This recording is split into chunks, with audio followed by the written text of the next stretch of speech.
తెలంగాణలోని విద్యార్థులకి ప్రభుత్వం గుడ్ న్యూస్ చెప్పింది. రాష్ట్రంలోని ప్రభుత్వ, ప్రైవేట్ పాఠశాలలకు విద్యాశాఖ దసరా సెలవులనైతే ప్రకటించింది. ఈ మేరకు సోమవారం అధికారిక ఉత్తర్వులు కూడా జారీ చేసింది. బతుకమ్మ మొదలు దసరా పండుగ వరకు కూడా హాలిడేస్ ఇస్తూ ప్రభుత్వం నిర్ణయం తీసుకుంది. రాష్ట్రంలోని అన్ని పాఠశాలకు కూడాను 13 రోజుల పాటు దసరా సెలవులు ఇచ్చింది. విద్యాశాఖ క్యాలెండర్ ప్రకారం ఈ నెల 21 నుంచి అక్టోబర్ 3 వరకు కూడా హాలిడేస్ ఉండనున్నాయి. దీంతో పాటుగా అక్టోబర్ 4న తిరిగి స్కూళ్ళైతే తెరవబడుతున్నాయి.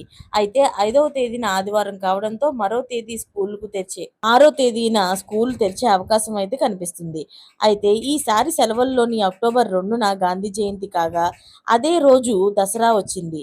అంతేకాదు ఈ నెల 28 నుంచి అక్టోబర్ 5 వరకు కూడా జూనియర్ కాలేజీలకు సెలవులు ఇచ్చారు.